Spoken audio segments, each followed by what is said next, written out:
Hello, Timberwolves fans. Join the explosion. Show your true blue with Timberwolves Explosion. As we are ready to rock and roll here for episode number 4. It is Tuesday, September the 23rd in the year of our Lord 2008. And once again, we have a great show for you. Today will be the Central Division preview in the Eastern Conference. So we're going to get through the Eastern Conference first and on to the West, of course, ending with the Wolves division. Now, previous show was, of course, the Atlantic Division, and now that's been taken care of. Now, first and foremost, this show finally, and I mean finally, is available on iTunes, as there was some problems with iTunes and such, and other issues, but finally available, and I thank each and every one of you for downloading and listening to this show. So yes, if you have not subscribed to me on iTunes, go ahead and do that as well. iTunes listeners, check out thesportstuff.com, as that is where we are available. That is our main place to check us out. Thesportstuff.com. In the upper right-hand corner, there is a button that says TSS Boards.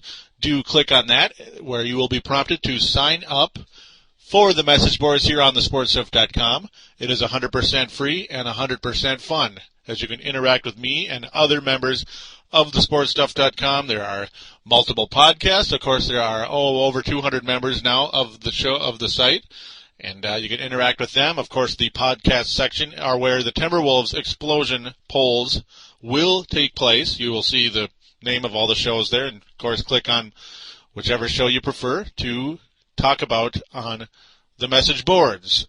Now with that, we still have no call-in line. That is still pending. We will see how that goes. Otherwise, you can contact me on the message boards or at Yahoo, paladinolive@yahoo.com, paladinolive@yahoo.com. Now with that, we're going to take our first break, and we're going to get right into the division preview. Here on thesportstuff.com, get on board the Viking ship with Purple Mafia. We will talk about the new Purple People Eaters and the best running back in the NFL, Adrian Peterson. This team is ready to make a move forward. Purple Mafia is available on thesportstuff.com, along with iTunes and MediaFly. Simply download and listen to the most honest and passionate Vikings coverage.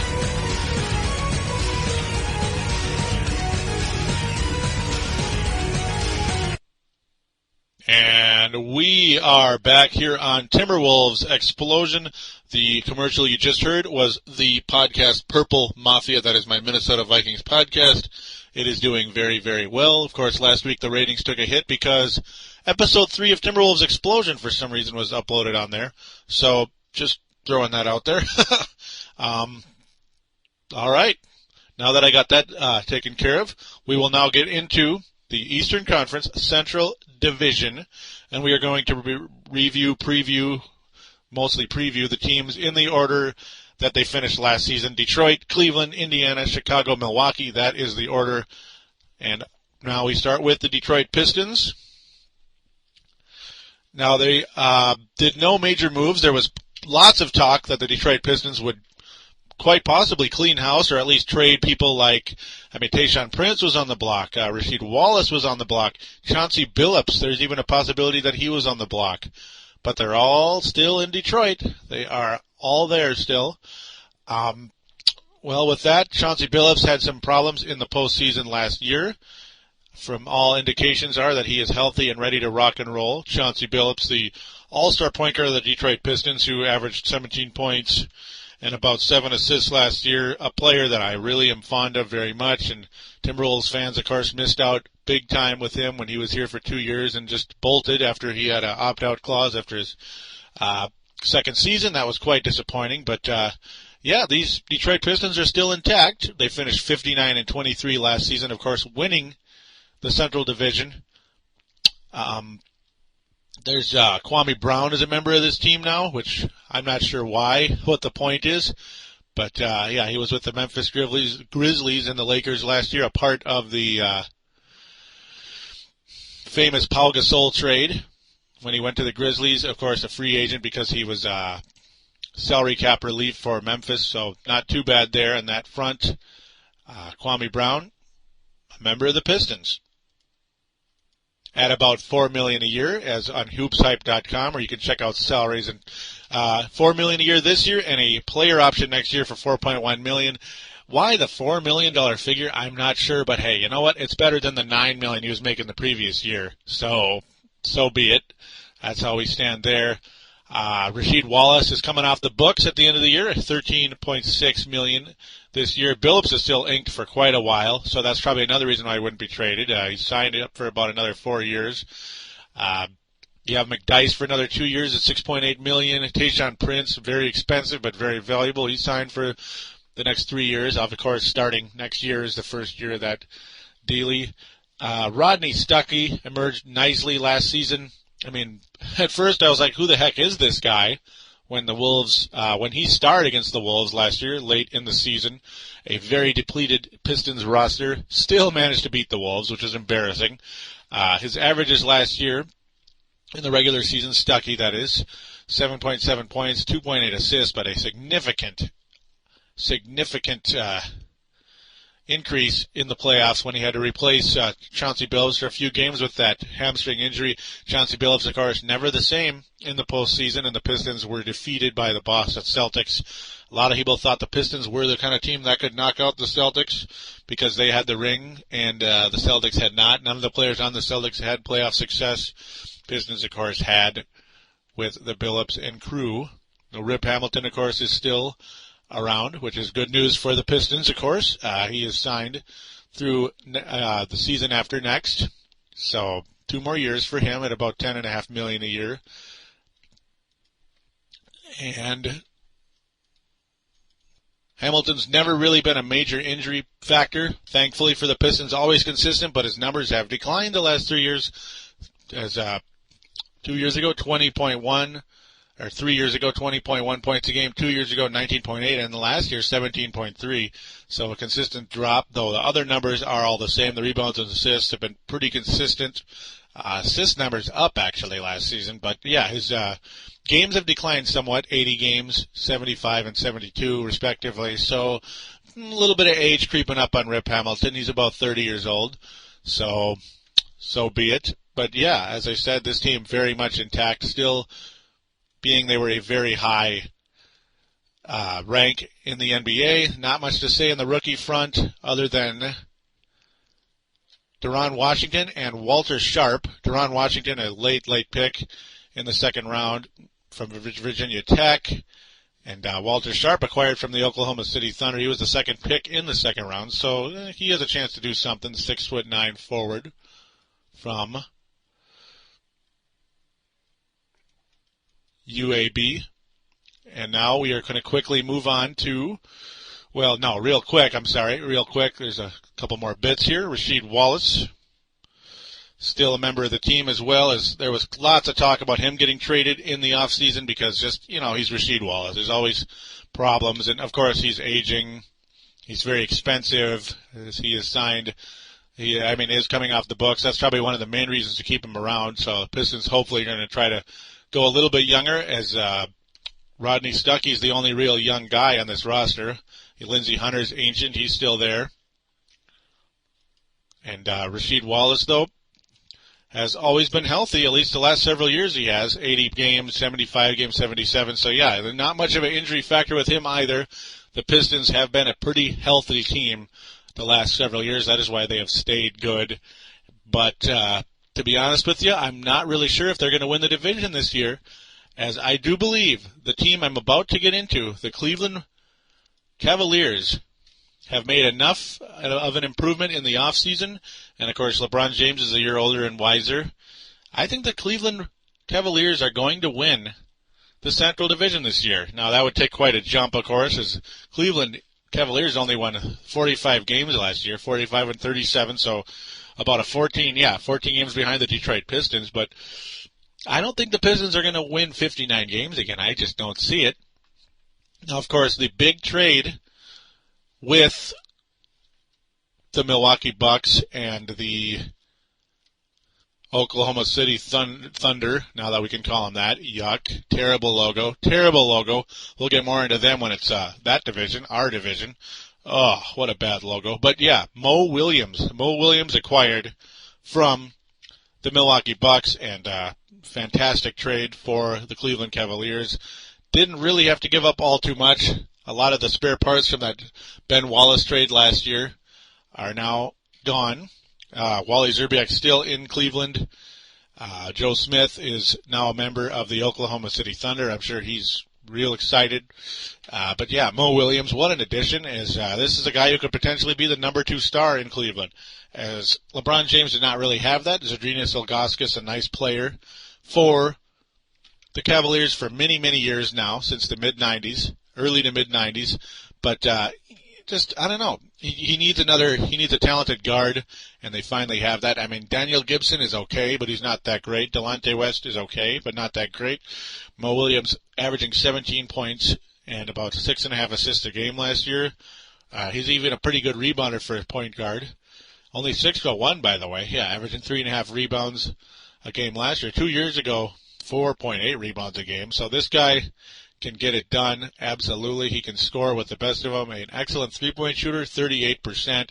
And look at his field goal percentage last season, 48%. That's a point guard, and he's shooting 48% from the floor. That is some good stuff. A career 85% free throw shooter. Just every year it's the same, 85, 85, 85. Wonderful. But health is a concern, as 3 years ago he played 58 games, 68 games 2 years ago, and 66 last year. So never even getting 70 games played in either of the last 3 years. So definitely something to watch out for with Mo Williams. As if they're going to win this division, like I'm crazily predicting, I don't even know why I'm doing it, but I'm going to do it because I have to. They're going to need Mo Williams to stay healthy, probably healthier than he's been. Now let's get into Big Z here. He's been a member of the Cavaliers for 11 years. He was the 20th pick in the first round in 96. A pretty good pick at 20th, by the way. That has worked out nice for Cleveland. Of course, he had injury issues for many years, unfortunately, but always the consummate professional in Big Z, averaging about 1.5, almost 2 blocks a game actually for his career, about 1.5 last year, 14 points, 9 rebounds. As that increased nicely, he actually averaged more rebounds a game last year than he had in a while, as that had been a weakness for the Cavaliers. Guys like Drew Gooden and such, just not the answer for big man in Cleveland. Ilgauskas always has been, and he was more of that last year. Health has been decent, 78 games, 78 and then 73 the last 3 years. So not too bad, not too great, I guess, last year anyway. Missed a little more time than the previous years. Darnell Jackson from Kansas, now a member of the Cavaliers, but a late pick, of course, and he was acquired from the Miami Heat. There's one other rookie, on the roster, J.J. Hickson. First round pick, 19th overall by the Cavaliers, so a guy that they're hoping, a big man, they're hoping can be a factor at 6'9", 242. And the Cavaliers need that because Joe Smith, not the greatest rebounder, but he's better than nothing. Ben Wallace, though, of course, still a member of the Cavaliers, thankfully for them, but then again, he didn't perform all too great in the long run in the postseason. Overall for the Cavaliers last year, averaged 4 points and about 8 rebounds a game. Not too bad, not too great. That's about where that stands. Numbers have declined greatly over the last 3 years. Say he's a fairly healthy individual, though, Ben Wallace, so we'll see what happens. We'll see how that goes. He is now 34 years old, or will be 34 on September 10th, September 10th is past. Sorry, he is 34. Getting way behind myself on that. Of course, Wally Szczerbiak, a guy who's been oft injured through his career, and I mean big time, though he did manage to play a total of 75 games last year for Seattle and Cleveland, so finally a little bit healthier. He's not really a starter anymore, and that's too bad. So he was a nice player for the Timberwolves years ago, but yeah, only playing 32 games with Boston 2 years ago, and of course, as I said, 75 games the last 2 years. Injuries have taken a toll on this guy, and he is starting to drop off, as last year's total stats are about 11.5 points, 3 rebounds a game. Wally just gonna be a shooter off the bench, though I was not impressed with him at all in the postseason. I mean, he missed a lot of open shots in the playoffs. I don't know what his deal is. It's too bad. He's a career 40% 3-point shooter. His career field goal percentage 58, just a fabulous shooter over his career.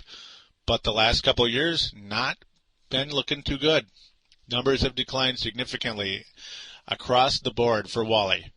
Eric Snow and Delonte West. Delonte West recently inked to a new deal with the Cleveland Cavaliers. He is sticking around, folks, as it is a new 3-year deal, according to Hoops Hype. $3.8 million this year, $4.2 the next year, and $4.6 the following year. 3-year deal. About $12 million or so, $13 million. Not too bad. There's a lot of worse point guards that make more than him, so not a bad deal. Very savvy. Lorenzen Wright, a very low-end acquisition as well. $1.2 million this year, and he comes off the books. They have a very high payroll in Cleveland, $89 million this year. It drops to $71 next year. And huge drop-off 2 years from then, but that's where things stand right now. Maurice Williams is signed for a long time at about $8.5 million a year. He has one of those weird contracts that it's kind of like a mountain. It goes up and then goes down. I don't see those very often at all. Ben Wallace unfortunately inked and signed for quite a while, or for 2 more years. $28 million in 2 years. That sucks. $28.5 million, that is. That sucks, but that's life. Eric Snow coming off the books this year, $7.3 million. Wally coming off the books this year at $13 million. So, yeah, as I said, there's about, a decent amount of money is coming off the books this year, but they'll still be well over the cap. But some of the players on this team are deserving of their money. Of course, LeBron James and Mo Williams definitely factors in that area. Other than that, that's pretty much it for the Cleveland Cavaliers. I do see them coming out and getting it done somehow, some way this year, because I think that Mo Williams acquisition makes the entire team better. They have nice role players in Daniel Gibson and Anderson Varejao, who is always a factor. Not a very popular guy. People hate him across the league. I know Kevin Garnett's gotten in it with him in the past. Pavlovich is a nice player as well. Sasha Pavlovich, of course. And that's pretty much where things stand with this club. Of course, LeBron James could be the best overall player in the league. Kobe Bryant is looked on as the best player in the world, but LeBron could be the best overall because he just fills it up. He does everything. So that's how things are going to stand with the Cavaliers, as we are now going to slide into the team who finished third last year, and that would be the Indiana Pacers. The Indiana Pacers, Jermaine O'Neal is finally gone. So good news there in terms of a guy who pretty much wore out his welcome in Indiana. He was always a health concern the last couple of years. His numbers declined greatly. And now they have a nice point guard who, of course, had a tragic, devastating, frightening neck injury a few years ago, but rebounded nicely last year with the Toronto Raptors, playing 51 games, averaging 12.1 points, 6.1 rebounds a game. Of course, lost his job during the injury to Jose Calderon, so he was then looked on as possible trade bait to get Jermaine O'Neal. Oh, goody. Good luck with him, Toronto, as the Indiana Pacers have a lot of nice guards on this team, as they also acquire Jarrett Jack from Portland in the Jared Bayless trade. Now, Jared Bayless somehow, someway slipped to the Indiana Pacers in the draft. Nobody could believe it. I certainly couldn't, and that's the way it goes. And in turn, that is how the Indiana Pacers were able to acquire other players like Jarrett Jack and Brandon Rush, of course, the brother of Kareem Rush, the younger brother, a very nice guard coming into the league, a shooting guard, taken 13th by Portland. So we're going to see how that goes, as they have a nice backcourt potentially. Jamal Tinsley's still sticking around in Indiana, and the Pacers also are able to get Roy Hibbert from the Toronto Raptors in that Toronto trade, the Jermaine O'Neal trade. So they kind of sort of replace Jermaine O'Neal. Hopefully, Roy Hibbert has been known to have weight problems, and his effort has not always been there, but he's still a fairly young individual, the Queens, New York native. is 7'2", 278, a very, very large individual. There's a lot of debate on him. Some people really like him. Others think, yeah, he's an underachiever, and he's not much to talk about. Not really anything exciting about him. Well, we'll see. We're going to find out soon. A lot of the guys that were a part of that big Golden State trade a few years ago still around. Mike Dunleavy, Troy Murphy. So those guys still sticking around. Rasho Nesterovic also acquired in that Toronto trade. Rasho Nesterovic. Yay. The infamous Timberwolves center of the past, thank God. Averaged about 8 points and 5 rebounds a game last year, so not horrible. His numbers increased a little bit last season, but at 32 years old, I can't imagine too much out of him. That would excite anybody. I'd rather see Roy Hibbert than Rasho Nesterovic, but, I guess they like him somehow. They like him a little bit anyway. Oh, goody. Of course, the best player on the team, Danny Granger. This is a guy I just absolutely love. And, man, I wish the Wolves could have wound up with him instead of Rashad McCants, they could have. The Wolves had the pick, 14th. Danny Granger slides to 17th to the Pacers. I mean, I wanted Danny Granger that year, and, well, too little too late. He's a member of the Pacers. 19 points a game, 6 rebounds. Just a fabulous player who's just got it. He's got it made all over across the board. 40% from 3-point range last year, about 45% field goal percentage. He gets to the free throw line and makes his free throws 85% last year. Just a wonderful player who's still growing and improving. So the Pacers, though, I'm not really sure if they're going to make the playoffs, but they have a lot of nice young talent on this team that could get them there. So we shall see indeed.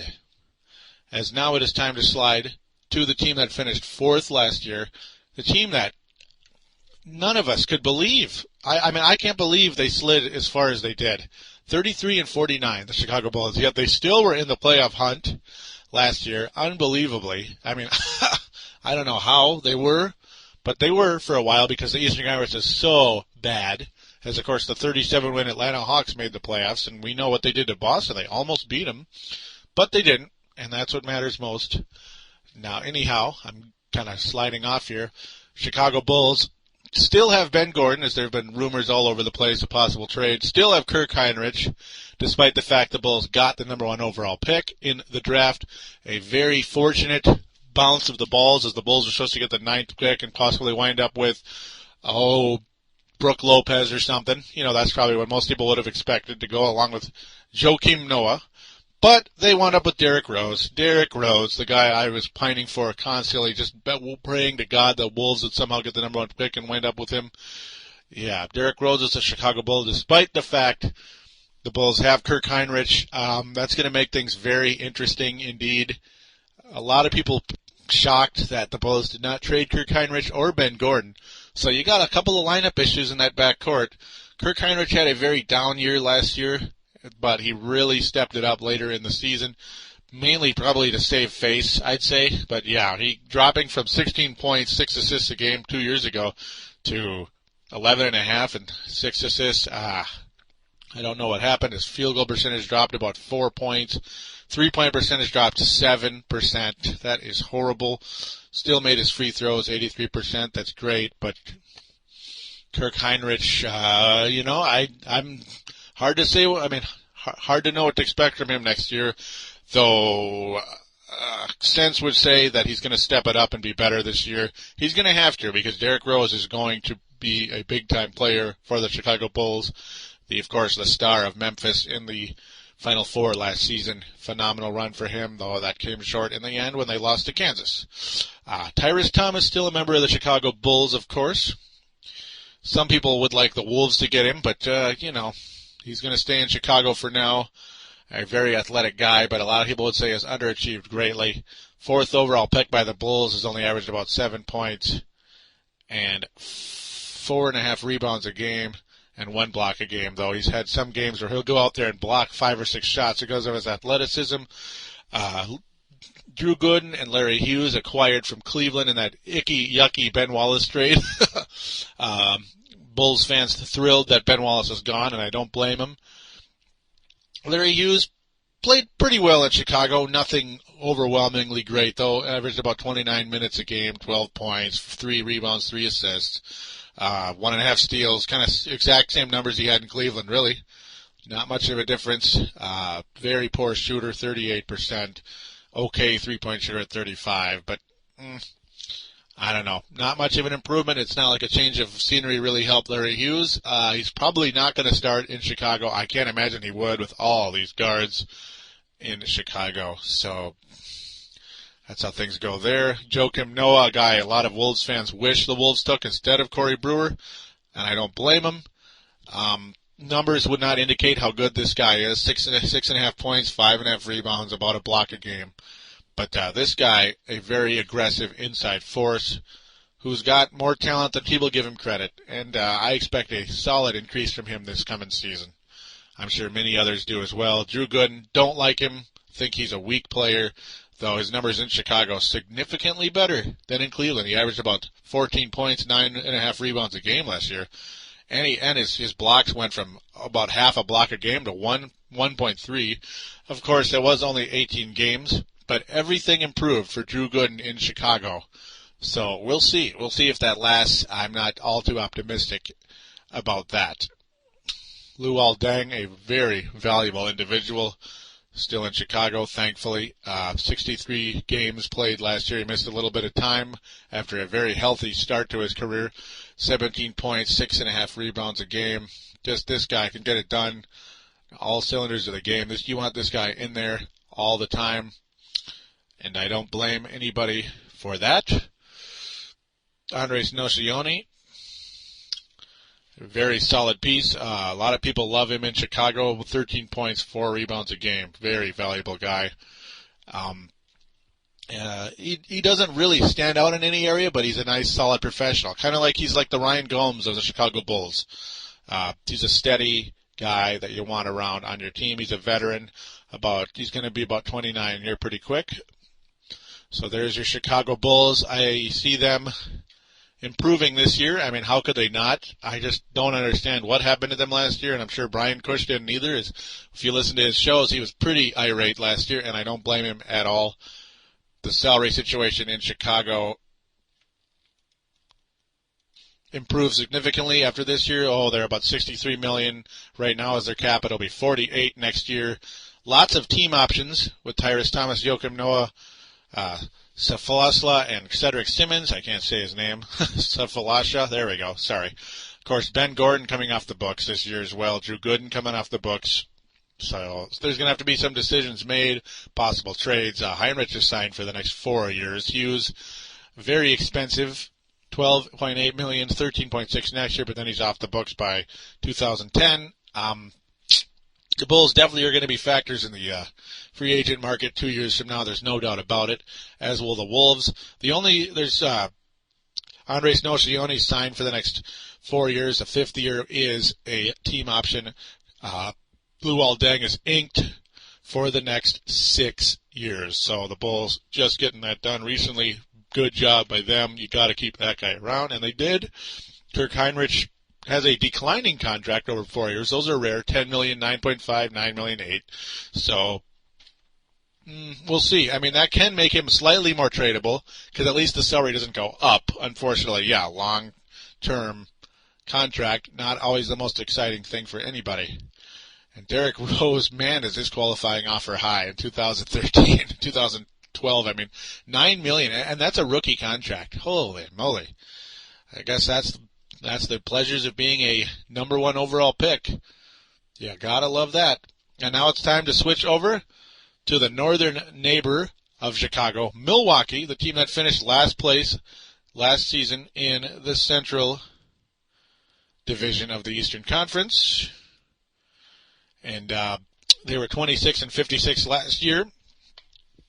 Well, they closed the season against the Timberwolves last year, and they will open the preseason against the Timberwolves this year on October 6th, so that's cool stuff. So that's a little bit of Wolves talk right there, kinda, sorta. But now, very quickly, as this show is running a little bit long because there's a lot to talk about. These are division previews. The Milwaukee Bucks, Joe Alexander is the exciting rookie there from West Virginia. A lot of people here in Minnesota like him, but he was not the pick, and that's cool. We're very happy with Kevin Love. Would have probably been happier with Mayo, but we'll see. Not the most exciting lineup in the world in Milwaukee, as you can understand, though. They did make a trade with the New Jersey Nets, and in turn acquiring Richard Jefferson, a very talented guy, obviously. And I got to think he's the best player on this team. I mean, it's either him or Michael Redd. So they form a nice little duo there. At least they have more top power, or they have more star power in Milwaukee. As Richard Jefferson played all 82 games last year, he was kind of a health concern in the past. Averaged about 23 points a game. You know, we all know what he can do. And, teams up with Michael Redd, as mentioned. Michael Redd still with the Bucks, never got traded. 22 points a game last year, though, a serious decline from about 27 the year before. Still the valuable shooter, kind of a Ray Allen type of player, but in some ways quite possibly better. Andrew Bogut, the number 1 overall pick a few years ago by the Milwaukee Bucks, continuing to improve each year, but, he's not a star. He's just not. But his numbers were a lot better last year, 14.5 points, 1.7 blocks, 9.8 rebounds. So good news on that front, at least, that he continues to grow and improve. Lots of strange players in this team, like Damon Jones, Tyronn Lue. Charlie Bell's been around for a while. Malik Allen is now on the Bucks. Michael Ruffin, all he does is rebound pretty much. He used to be a member of the Bulls and the Wizards. Nothing too exciting. Charlie Villanueva, a member of the Bucks now as well after the TJ Ford trade a while back. Not really. It's really hard to say what's going to happen to these Bucks. I mean, I got to think they're going to improve. After that nice trade, getting rid of Ejan Lin, who did not want to be there, and acquiring Richard Jefferson. That was a great trade by the Milwaukee Bucks. They get a 2 thumbs up. Oh, and Luke Ridnour is also a member of the Bucks. I forgot about that. There's a lot of strange names on this team. Luke Ridnour's numbers dropped significantly last year. We're just going to have to see what happens there. So that's pretty much going to be it for the division preview, the Central Division preview. Overall, my opinions on how this division will finish. I'm going to go with Cleveland first, Detroit second, Chicago third, Indiana fourth, and Milwaukee fifth. So pretty similar. I think the Bulls move up a little bit, and the Cleveland Cavaliers move up, despite the fact that Detroit's still Detroit. So I just think age is going to catch up with Detroit a little bit, and that Maurice Williams move for Cleveland is going to be too much for the Pistons to handle. I could be dead wrong, and you could make fun of me all you want on the message boards, since there's no call-in line. Ha, ha, ha, ha, ha, ha. No, but with that, I'm going to call it a break here really quick, and we'll be right back for the latest poll results and a little teeny bit of Wolves news as well. Here on thesportstuff.com, we're toughing up on Brave the Wild with Paladino. Join me, Paladino, as we brave the Minnesota Wild Hockey Club on our way to the playoffs. We're available on thesportstuff.com and iTunes. The boogeyman, Derek Bugard, says you'd better listen or he just might drop the gloves. Call up your courage and brave the Wild with your buddy, Paladino Joey.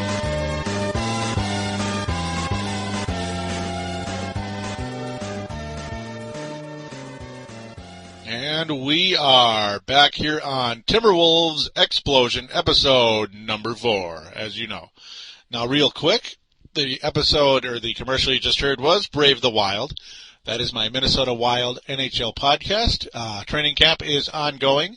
I will be making a new show soon, but do check it out as I talk wild on that show. Do check it out, iTunes and thesportstuff.com. Brave the Wild with Paladino. But anyhow, it is time to get into some Wolves news. Now, Al Jefferson sprained his knee very recently. Was it late last week? He banged into a teammate, unfortunately, and sprained his MCL. So thankfully it was just a very mild sprain after the MRI, and he's told he's only going to miss about 2 to 3 weeks. So things will be all right. As I say, team doctors have told him he will be back well ahead of the October 29th opener against Sacramento. Thank God. Quote here from Fred Hoiberg, it's always a concern when your best player goes down clutching his knee like he did. Hoiberg said Thursday at a gathering that marked the 20th anniversary of Wolves basketball in Minnesota. He'll miss 2 weeks, and we'll be careful with it and make sure he's 100% before he starts going again. But thank God that things are okay. Al Jefferson had injury issues in his past, but last year he played all 82 games and was snubbed from the All-Star game despite averaging 21 points, 12 rebounds. So, yeah, we've gotten into that already. But unfortunately, that's it for Wolves news. Still no news about Sean Livingston. He has not chosen a team yet. I sure hope he comes here because I think he'd make a really nice third point guard for the Wolves. Randy Foye and Sebastian Telfair have had injury problems the last couple of years. Sean Livingston, who knows, could be a nice sleeper, still very young, very talented coming into the draft the year he did with the Clippers. And, of course, was taken very high. Now, with that, we're going to get into the polls from the previous week, or previous show, but I guess it was last week this time. A lot of responses on this question, especially in the comment area anyway. The question is, who needs to step it up the most this coming season? Randy Foye, Corey Brewer, Craig Smith, Rashad McCants, or Sebastian Telfair. Randy Foye collecting 80% of the votes, including mine. Corey Brewer, 20%. So, there you go. I agree 100%. Randy Foye is the guy that needs to step up. Rusty, he says, I'm actually going to say Corey Brewer. So, he was in the 20%. He looked disappointing last season, aside from flashes of excellence on D. I agree, Rusty, 100%. Red Sten, going with Foye here. The guys really got to become a consistent starter. He's got a Wade-like game, but with the ability to knock down threes and probably just not as good all around in rebounding and passing. But the last month of the season just gone by. He was putting up good numbers, and I think this season he can make a lot of noise. Brewer is the wild card of someone who will step up if he can add some muscle and get above 200 pounds, plus develop his offensive skills and add to his defensive game. That is a very good quote, Red Sten. Always like hearing from you on here. Very good takes. I agree with you, man, all the way. Rusty responds, why would he need rebounding ability? The guy's a combo guard and a relatively undersized one at that. He's talking about Foye. I wouldn't really compare him to Wade at all. D. Wade is one of the most explosive athletes in the league with amazing inside scoring ability. Foye lives off his mid-range jumper. Not a bad response, Rusty. As Foye could be like a Wade. I mean, he was compared to Wade coming into the draft, but of course, so far, nope. Long way to go. So now those two pretty much go at it about Foye for a little while.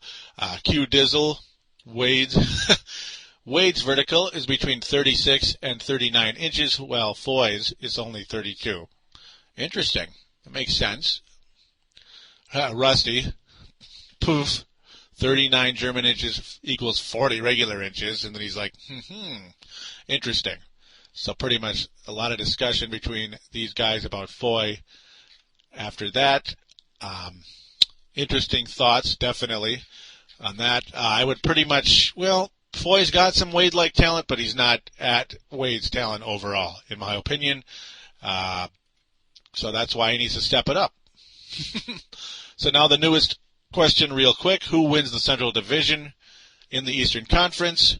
Cleveland, Detroit, Chicago, Indiana, and Milwaukee. Well, of course, as you heard, I went with Cleveland. It is now up to you to get on and vote on these message boards. Don't be afraid to comment, as most of them will be read on air, unless it's just kind of a discussion between two guys for a while. That's cool. I'll get into some of it if there's major stuff to talk about. But otherwise, I would love to hear from you on thesportstuff.com. As I said, do sign up. It's 100% free and 100% fun. With that, we're going to call it a show, and we will get into the Southeast Division in the next show, episode number 5, the Southeast Division with Orlando, Washington, Atlanta, Charlotte, and Miami, and we will discuss that division next. And I want to wish all of you a good week or so until the next show. Hopefully Sean Livingston will sign, and Al Jefferson's going to be ready to rock and roll. Training camp starts a week from today. Very exciting. I can't wait to start getting into that as well. With that, we're going to call it a show, and we will talk to you very soon. Take care.